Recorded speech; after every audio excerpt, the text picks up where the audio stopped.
And we're live. Good morning. It's Friday. It's umbraCoffee, episode 190. We are very close to that 200 mark, coming, I think, end of November or start of November this year. And today, I'm really excited to be joined by a very familiar face, Sebastiaan and Gary from AppCheck. Hey, both. Hi. Good morning. Good morning. And we've said this a few times in recent weeks, but we've actually had a few planned episodes. Like this episode has been in the making for around about a month. Whenever the news originally came out about Umbraco forms vulnerability, and AppCheck were involved with discovering that, we said, oh, it would be really good to get you on the show. And so it's great to be finally there. So thank you for joining. I'm really excited about this. Well, how have you both been for a start? Let's do a few friendlinesses. Yeah, good week. I had some fun reading Gary's detailed deconstruction of the vulnerability in forms, and we released 8.16, of course. So lots of things happening at the moment. Busy week. How about for you, Gary?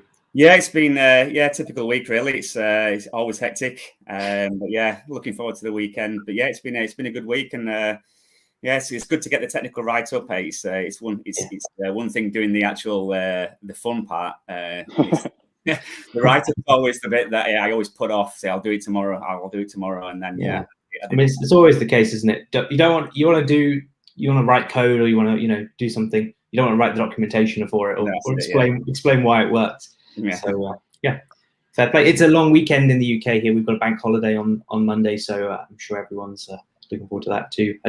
Denmark, you like your holidays? Have you got one? No, we're done for the year until Christmas. Well, I think Christmas is a weekend this year, so it is. We're done. This is one of the things that works very well in the UK. If it falls at a weekend, we get the preceding weekdays off. So we've got a really nice one this year. Cool. Anyway, okay, let's jump into the topics we want to talk about. So we mentioned this Umbraco forms vulnerability, and maybe one of you could just set the scene. What is it we're talking about here? Do you want me to go? Gary? Yeah. So it's a vulnerability in the file upload component, which we discovered it as part of an audit that we perform against Umbraco. It's kind of something that we do at a routine basis, really. We have a lot of customers that build their apps on common CMS platforms like Umbraco. They benefit from all of the security and the maintenance that you guys put into that. But we just need to, as you'll know, these things, they when you have a common platform like this, it's a massive attractive target for an attacker. So it's essential really that we make sure that we have that secure foundation, really, that our users that are building apps, they've configured it correctly in the first place. So it's our job to kind of look at it and say, what is a recommended configuration? What are you guys saying, should be done to lock this thing down, so that we can then audit that against your best practices and understand where, potential weaknesses might be. So during that process, we kind of build it to your recommendations. We put the most common, apps on there. So whilst you have an app marketplace, you can put lots of extensions in there. There are some that pretty much all Umbraco users are going to want to have. Umbraco Forms is one of those things. So we bundle all these things in and build it as as lifelike as possible, really, and then attack it as an attacker would do, really, and just pull it apart. Yeah. Of course, they've got visibility of everything that you have. They can download it. They can examine it. So it's important that we do the same thing as security professionals. We need to make sure that we're not ignoring that side of things and just looking at what the developers are putting into there to customize it. We need to know, what's in the platform, really. So that's where it came. It's where it came from. And it's a vulnerability that I think originally I reported as as a kind of a low impact issue. We thought originally that maybe this allowed JavaScript files to be hosted.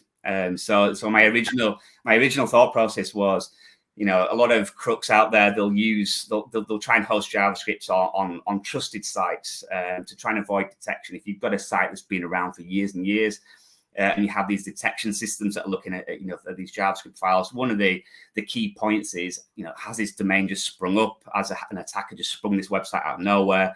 So if an attacker can host something on a well-trusted site, it can help evade detection for things like card skimmers and things like that. But I think, it's one of those. This is one of those vulnerabilities where it kind of illustrates. It illustrates a good point around vulnerabilities in that they're all software bugs, really, and they occur. They occur just like any bug does, really. And I think they're sometimes described as developer mistake or developer error. But if you look how this whole thing works, really, it's the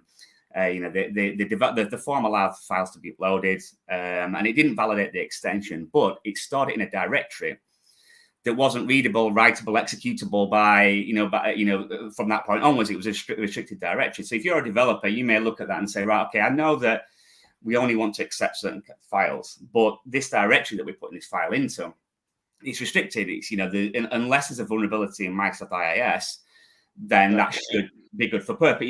That should be secure. There shouldn't be, an element where an attacker can abuse that. But it's just like a lot of these things. It's kind of like you don't know until you know. And it turns out that it's in a similar way to Apache that allows htaccess files to be stored into directories to overwrite local configuration. IIS has a similar thing. So we looked at some research that was done by another guy a couple of years ago, and he documented a few methods of using web config files to override the local settings. And when we started pulling on that thread, it turned out to be a much more serious issue, and could allow an attacker to take complete control of the server, really.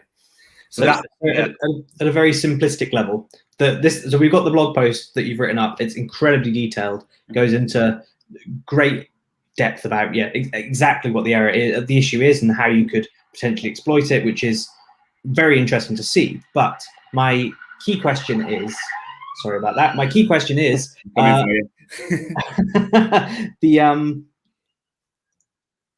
so it's effectively you're being able to upload a file with a given extension to a directory that would normally not be able to access anything in the website. It's the app data folder. It's locked down by IIS, but you can then effectively have a script that breaks out of that directory to then execute code kind of web config. You'll see in the blog post, I tried to put in a little bit of background of what you would normally do when you find that you can write a file into a web directory somewhere in the directory structure. There's a couple of things that you would normally try and do, and they all involve attempting to break out of that directory and have the file stored somewhere else. And those are the things that I did try initially. But essentially, I mean, it's probably easy to follow on the blog post, but it involves exploiting a trick that you can use, essentially to invoke the compiler, the IIS compiler, to create a file in another directory. It is a little bit convoluted, and I think it's one of those things, that I wouldn't expect a developer to know this, because I've been doing this for 20 years. And I didn't know it until I knew it. I didn't know it until we started researching it. That's the process, really. But yeah, the ultimate end to this is that you can upload what we call a web shell. A web shell is like a malicious script file that lets you run system commands on the server. And once you can run system commands, it's that's pretty much all over. I didn't even know anything about web shell until this post, and it looks incredibly scary when you see actually what you can potentially do there. So you're effectively injecting that line of code that's going to create a file into a config file. Yeah, the file that it creates is output from the compiler, so it has lots of binary data in there. But the great thing about server-side scripts is that the script processor will ignore all of that data, and it will process anything inside the tags. So you can upload a C# VB.NET file, and to do whatever you want, really. There was also a second part to the vulnerability in that it seems there was some sort of cleanup action that when you upload a file and you'll get a warning to say, you can't upload that file type, and you subsequently change the file type and try it again. There's a parameter that gets added to delete the previous file, but that could be changed to any path. So you could delete any file that the web server had permission to delete. So I think that was actually one of the more worrying side of things when we decided to hold back the technical details. Whilst obviously the code execution side of it is the worst case scenario. I think we just felt, we discussed it with Seb on the offline that, this could just be mischief making, and somebody could just go around deleting the web config file from the root and just killing web servers which, you know, I know it doesn't get the attacker it doesn't yield any great benefit, but, you know, the internet's full of people who just want to watch the world burn. So, it kind of, you know, that was one of the things I thought, you know, it's quite easy to exploit that without any real, you know, skill, to be honest. And I just felt that this is going to be, someone's just going to use this to mischief make. And, you know, that's why we thought, well, let's help. Yeah, not only that, there's also files that could be there specifically for security, trying to limit things, and that if you could delete those randomly as well, that would be hurtful. So, yep. That's one of the things that we originally looked at. We thought that, you know, can we strategically delete some files that are you know, locking things down? Yeah. So the first thing, I just completely killed my test environment by deleting the web file in the root. I thought, well, what happens if I get rid of this file? Does it fail open? Answer is no. It fails dead. You know, so yeah, that was one of the avenues that we explored. But yeah, it's an interesting case, you know, because I think a lot of, you know, whilst it's the web config file is the trick. It is known. I think it's not widely publicized. I think a lot of people don't realize that you can do that. And just with a lot of security, it's all about, you know, having that knowledge. It's easy to say the developer should have done this, should have done that, but didn't know that this could be possible. Then, you know, everything seemed, you know, to be okay. And, you know, it's so often the case that, you know, that it's just the fact that you can't expect developers to have that knowledge. You expect them to try and develop securely, but, you know, to be security experts and developers, you know, there's just not enough time in the day. You know, and that's why these vulnerabilities occur. .NET itself does a very good job of like sanitizing certain things as well, compared to, say, some other web languages. Like I know PHP has historically been a bit more verbose, and you have to like explicitly sanitize stuff, whereas .NET and a lot of the libraries that it uses already does some of those things. But it's interesting seeing, if you look at the vulnerabilities that have been reported in Umbraco and related plugins in the past, say, 5 years, they've almost all been remote code execution, and they've almost all been related to either something that uploads a file or something that reads a file. So client dependency framework being a good example, where it reads stuff from disk and outputs it on a publicly visible URL. And there was a vulnerability where you could like access the web config, the full web config of a site by exploiting that. And it's just something you think about, because I'm sure everyone watching this, every developer watching this has probably built a site with an upload field somewhere at some point. Like, have you really thought about what you're doing with that data afterwards? Chances are probably not. It just needs that extra step in the process, doesn't it? This case was a hard one as well. It's like so we got the report, and I couldn't really see how you would even be able to access the file in the app data folder. It's like, okay, well, it's not really possible to do that until you do a few other things that Gary found out. Like, oh yeah, okay, well, if you can do that, then you can move on to the next step. So it's also really hard. You think you've done it correctly. It's really hard to see how you could avoid that. So clever people need to need to tell us about it sometimes.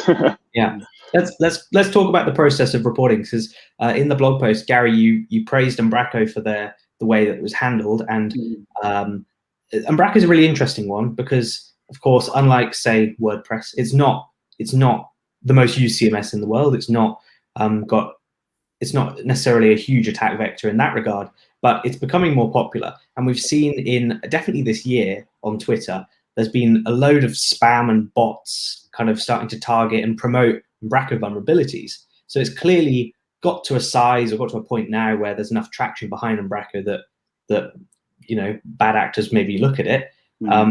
But you said that you've reported issues to other platforms before, and they've not been dealt with in a great way. So maybe you want to share a bit about that in the process. Yeah. So generally, we report the vulnerabilities that we find as quickly as we can. Usually, even if the information isn't quite complete, usually we'll hit like a triage step. So if it's a huge organization, they'll get a lot of reports, and a lot of them are nonsense. But we've got some at the moment where we've just got people running scanners against our site, and they're just sending the output to us saying, is this anything? Oh, what about this? And you kind of have normally you'll hit this first triage, and they're so used to sort of saying, no, go away, that's not right, that's nothing, that's a scanner output.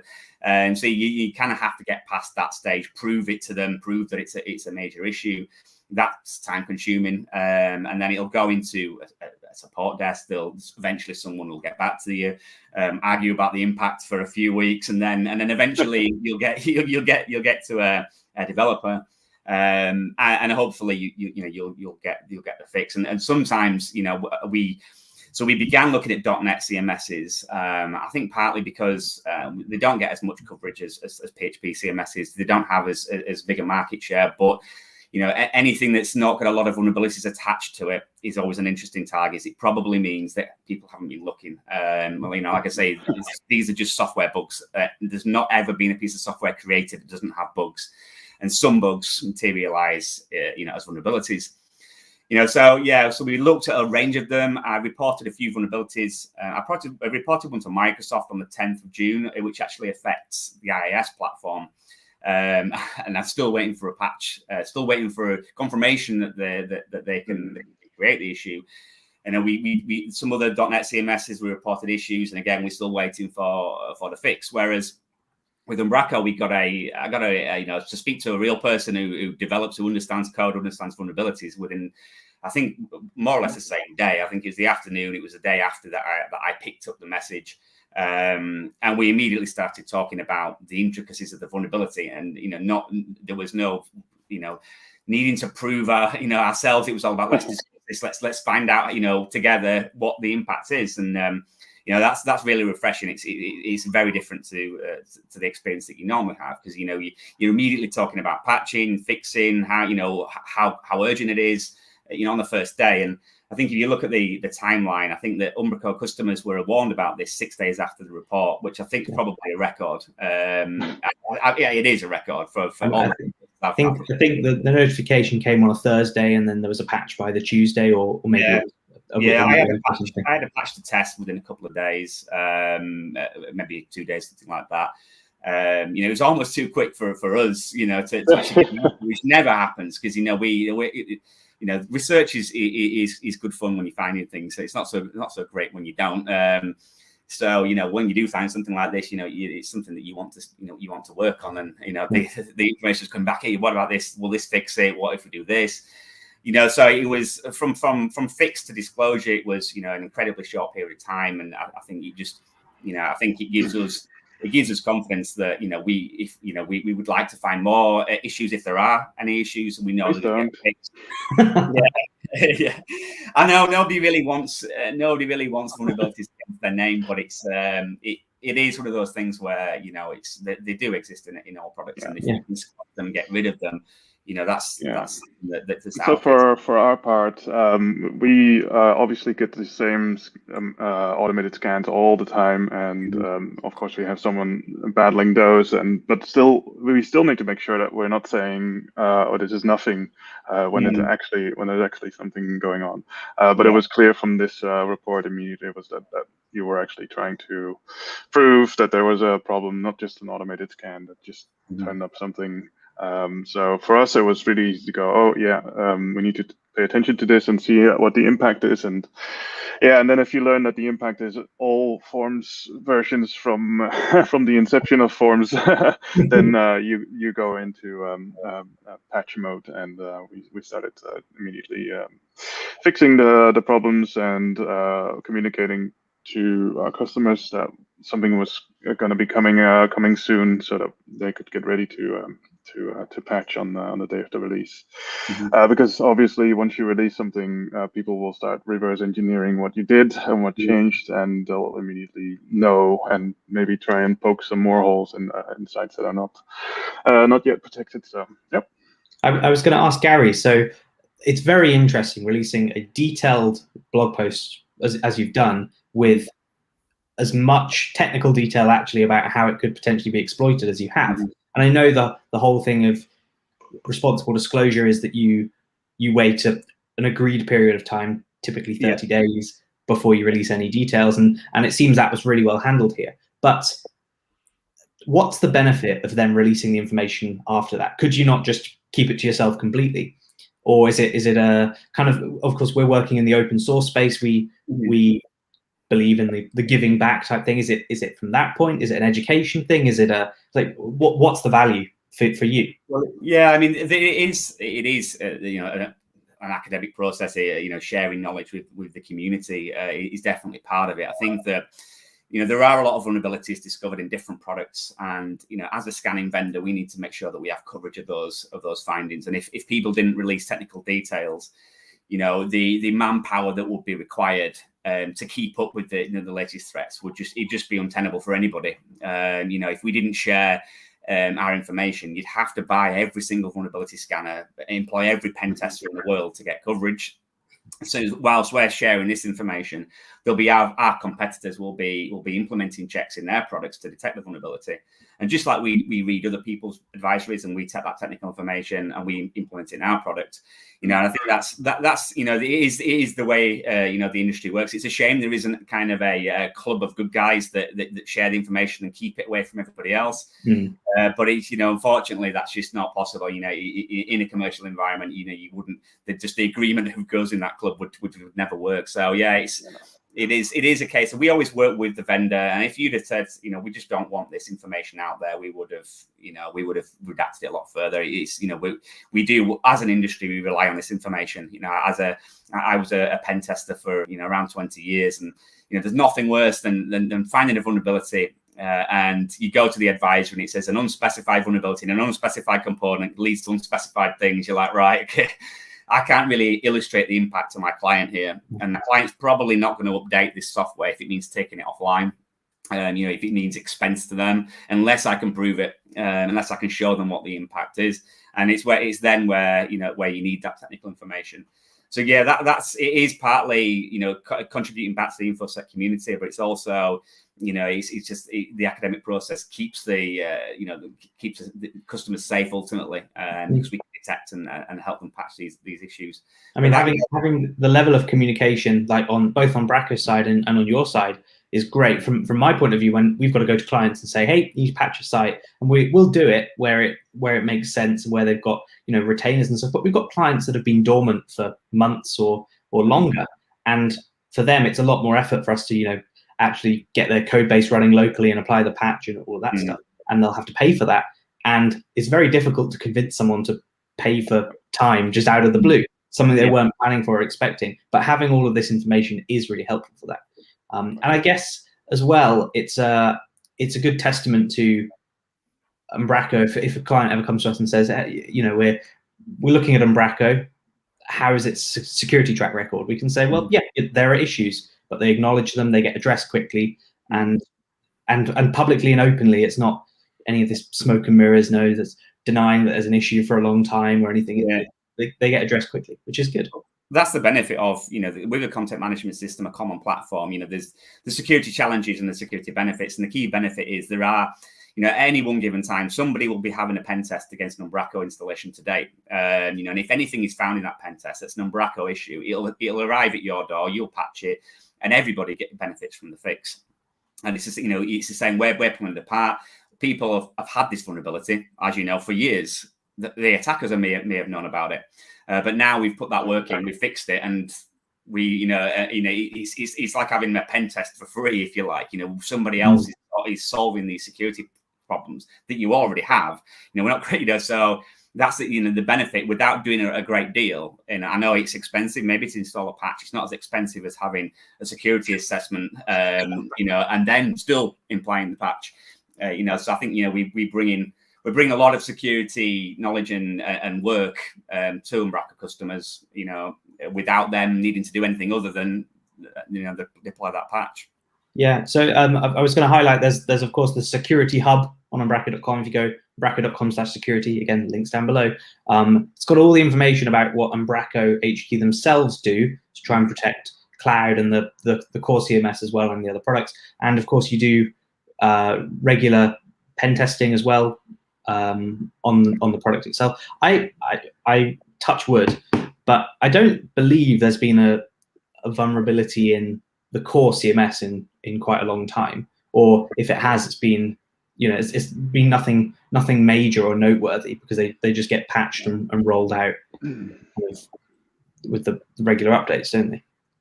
Yeah, it's been quite a while. Yeah, I think generally you find that a lot of the vulnerabilities that we find in all CMSs are down to the extensions and the plugins. That you know, I think it's very difficult to know what the quality of the code is going to be like when you add an extension. You know, WordPress is the worst possibly for that. You know, we have the same issue ourselves. You know, marketing decide we want this widget to do this thing, so we've installed this extension.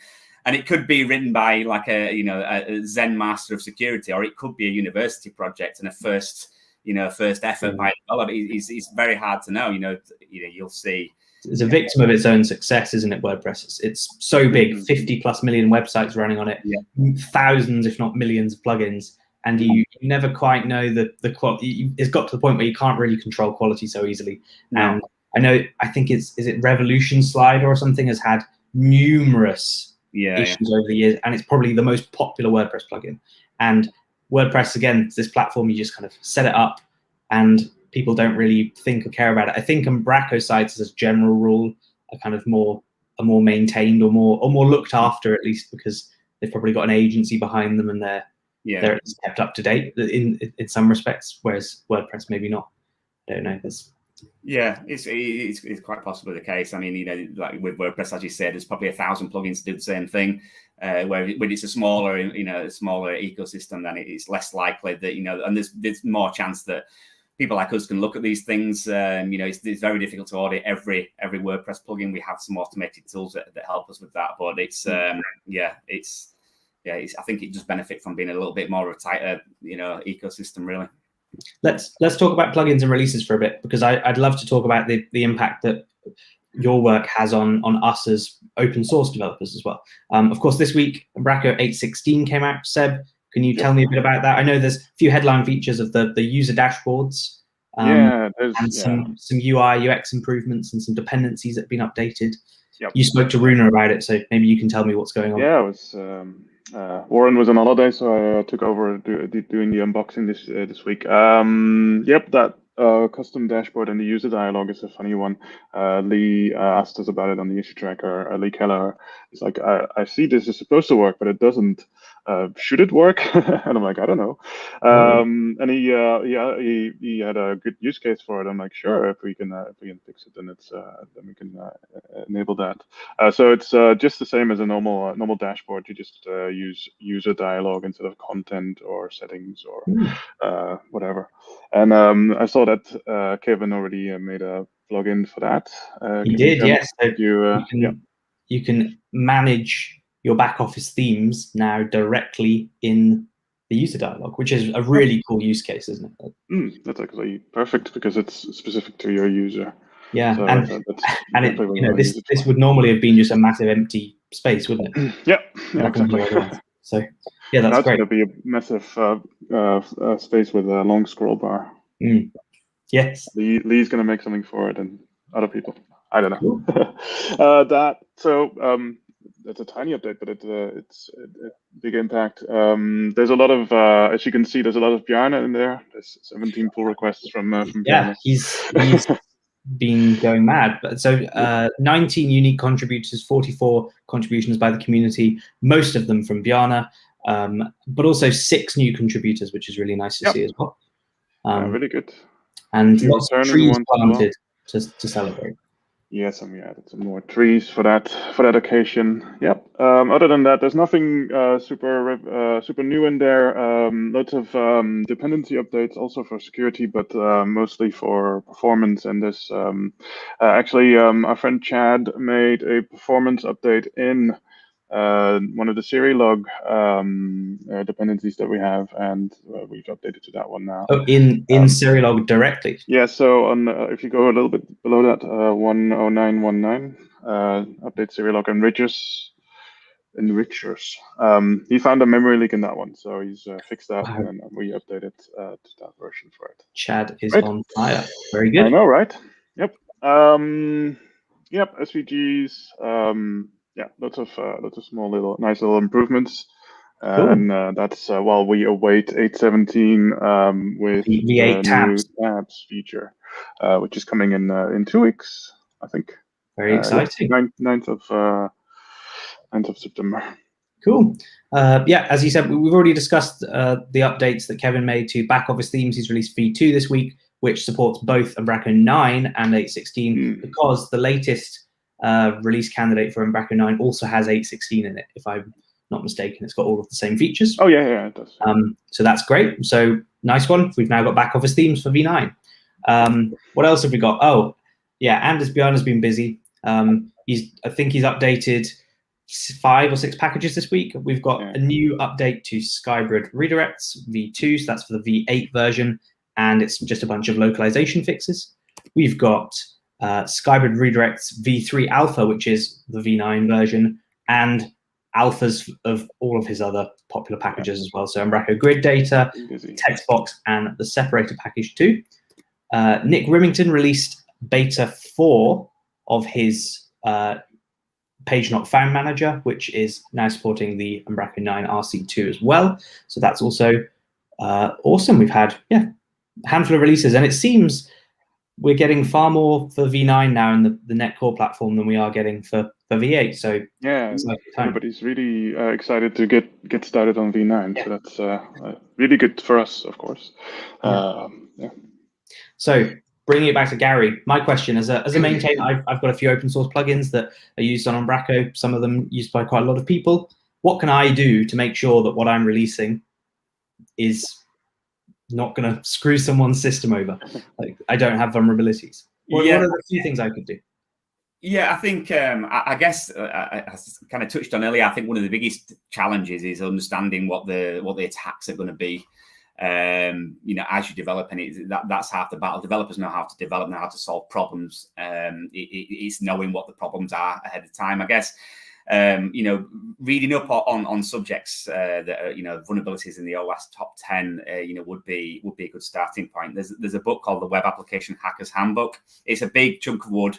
It's huge. It's thousands of pages long, but it's good. It's one I always recommend to people. It's if you read and understand that book, you're well on your way, to being able to audit your own work, to audit the code, understand what the attack's going to be, what the attackers are going to do, and of course get an app check scan. That's what you need to do. But yeah, it is that really. It's the it's difficult to sort of give recommendations in a short call to say this is how to write secure code. It's generally around validated input to ensure that what you're getting from the user, what you're getting from the client side, any tainted input, it's validated and it's expected, and it's not it's validated against known good to ensure that it's what you expect to get. In terms of file upload components, it's the issue here was validating the file extension after the file had been written to disk. If you have to write files to disk, then obviously ensure that you normalize the file path first using the operating system's own functions, and then validate that it's the extension and the file type before writing it to disk. If you're storing it in a database, aside from ensuring that the database queries are using parameterized queries to avoid SQL injection, one common thing that gets overlooked is when you render that file back. So whilst you can have script code in most cases stored in a database and then executed by the server, that needs to be on the disk. But what you can have is stored cross-site scripting vulnerabilities. So if it's a file type that can have JavaScript within it, it's important that when you do render that file back, that you have a content disposition header to force it as a download so it doesn't open in the browser. And the one thing that gets overlooked is SVG files. So if you're allowing, for example, a user to upload a profile image as an SVG, and then that SVG can be opened in the browser without that content disposition header, you can embed a JavaScript code in there and then run JavaScript. You can chuck whatever you want in there, right? Exactly. So that in terms of file upload forms, that's one of the things to look at. There are on the OWASP website, you can find so OWASP is the Open Web Application Security Project. There's a number of cheat sheets that are on there that from attacking and defending perspectives that just give you a little bit of a list of things to look out for. If you're doing a particular thing like storing a file or performing a database query. I think even after all these years, I think SQL injection is still the one high impact issue that we see all the time. And the thing there is to always use parameterized queries, to build things, not to build queries within strings and then pass them as queries, but use parameterization. It can avoid that problem completely. Unless Umbraco specific, if you use PetaPoco or InPoco, we handle all that for you. So you should, unless you do a raw query in there, you should be able to the one area that trips people up is where you have to actually use so for example, let's say you have a table and you want to sort that table by column name. I've seen quite a lot of the time they'll pass column names from the client side to the server, which are actually part of the query, so you can't parameterize them in the same way as you can with data. So a lot of the time you find an application is 99.9% using parameterization and secure, and then the developer thinks, I want to use the column name, so I'm going to pass that and I'm going to build this little snippet of query using that input, and that's where things can go wrong. But we make a big effort. Everything we build, we've made a big effort to say, we don't expose effectively internal things, even if potentially it's got this, what we expose publicly has got the same name as what's actually used in the database. It's not the same thing. So in the case of like sorting, we'd have an enum in C# that we use, and then we map over to the values. And it goes the same for like returning JSON objects. I've seen people before who will just take the content model of a piece of content, serialize it to JSON and pump that out. And it has all kinds of information in there that you maybe don't want public, like IDs or node IDs or member IDs, user IDs, that sort of thing that you definitely don't want to be public. So as a general rule, it's a bit more work. It's a bit of faff, having to have some code that maps. But in the end, we end up with a better system from a maintainability point of view as well, actually, because we can make changes in the background that don't affect front end users. And then when we talk about packages for Umbraco, I would say if you accept any input from unauthenticated users, then you really need to make sure that you know what you're doing, and not just form uploads, but anything that gets submitted back to the server. Make sure that you are aware of what it's doing. I was going to ask, so Umbraco, of course, for a little while, it bundled HTML sanitizer because that was used for the SVG rendering. That dependency was removed, wasn't it? Yeah, it was it's causing all kinds of other problems. But we're looking into how we can sanitize SVGs without having a huge dependency chain. So it'll probably just be a bit of I'm saying a bad word, but regex, removing anything that looks like any kind of script. So I think we have that actually planned for next sprint. Cool. So I guess the point I was getting at is Umbraco ships with it quite a few dependencies that have a lot of features in there that are helpful for you to use when you're developing. You mentioned the InPoco, PetaPoco, and the Umbraco persistence layer, which is really good at sanitizing stuff. And HTML sanitizer was one example that's gone, but you can install that as well if you want to deal with the pain of it. And there's a couple others in there as well that have some quite handy things. We do all kinds of trading with HTML agility back already, and exactly. Exactly. Yep. So good things for you to rely on as a package dev as well, I guess. Cool. Let's cover a couple of last minute things to wrap up. So meetups are coming back. People are doing meetups, I mean, virtually still, but Belgium are having their first Umbraco meetup since 2019 on September 14th. So if you're in Belgium, or my team member Michael. Oh yes, yes, indeed. So go and join this. I'll have to join that one, yeah. You don't have to be from Belgium to join. Also, September is going to be a busy month, it seems, for meetups. Actually, Minneapolis, they're having their virtual meetup as well. They're going to have a little chat about Umbraco 9. And this, which I'm really looking forward to, is the Server-Side Strikes Back by Purnima and Christian. They're going to be talking at the Manchester meetup on September 16th. Wow, this looks like our pillow fight. You weren't there, but the yes, Razor the versus XSLT XLT, fight. yeah, indeed. Indeed. Great few meetups coming up. There'll be a London one sandwiched in there somewhere too. A couple of podcasts this week. We had Matt and Kevin on Package Manifest talking all about the recent Umbraco acquisition and growing and what that means for developers of working with Umbraco and package devs, basically just for the whole ecosystem. Go give it a listen. Really good episode, as always. Another great thing from Matt, multi-targeting. For V8 and 9, he's been doing a lot of that, but Razor views, not something I'd even considered that you potentially want to do or need to do. He's written up a nice Dev2 article about how he's tackling Razor views, so that's interesting. It's not something that I've really had to come across yet either, because I know in Net Framework we can do web config to import things into our all of our views, so like import namespaces, and I didn't know how you do that because the web config has gone in Net Core, but apparently view import is the solution. So that's cool. Nice one. Cheers, Matt. And as always, 2 new hires at Umbraco HQ.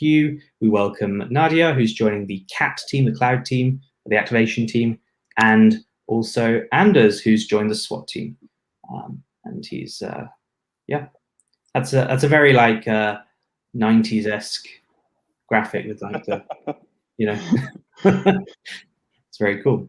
So yeah, that's all the news. Animated GIF of a guy doing some digging.